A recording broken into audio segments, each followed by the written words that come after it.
So I'm not talking about whiteboards or anything to do with technology here tonight. That's a different story.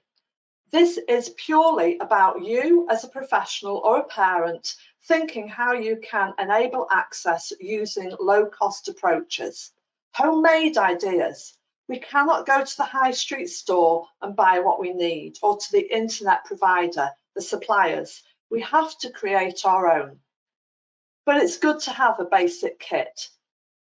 But 4 stages to think about before you set foot in the classroom or open up your box of sparkly resources. Planning is crucial. None of us are Mary Poppins, although I would like to be her. We need to plan for vision first. It's so important to do that. Mary Poppins would be able to bring out of the bag, abracadabra, she would bring out something wonderful that the child could use immediately in the lesson to access learning that was appropriate beyond the worksheet. But I'm not Mary Poppins, and I don't think you are. So it involves us doing something different. We have to do something different. We have to change the way we're working when we're working with children who are visually impaired. And that might seem onerous and bigger and greater than you've time for.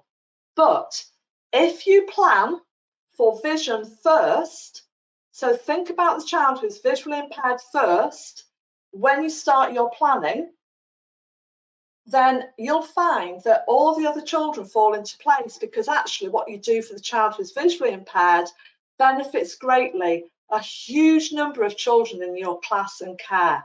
So rather than putting the child last in the planning and putting them at the end and thinking, what am I going to do for the child who can't see very well after you've planned for everybody else, change your practice and think of them first.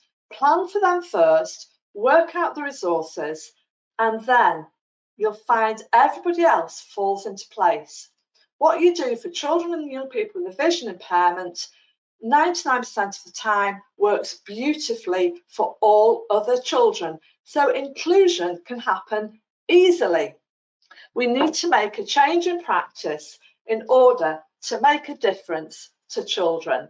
So make sure you think about your face and being high contrast, wearing dark frame glasses with no lenses in, making sure you have your red lipstick on. Mine's worn off a little bit now.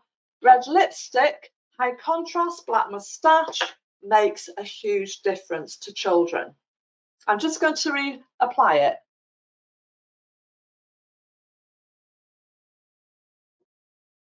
You can see the difference. We don't think twice about going around a picture with a black pen, do we, to make it high contrast, but we never think about our faces. It's so much easier to see my smile and know my facial expression in the classroom as the teacher if I've got red lipstick on. It's not about wearing makeup or beauty or vanity. It's making learning accessible. And I, as a teacher, teaching assistant, I'm going to be telling the child lots of things. I want them to see my lovely face and my lovely smile and be able to engage back with me.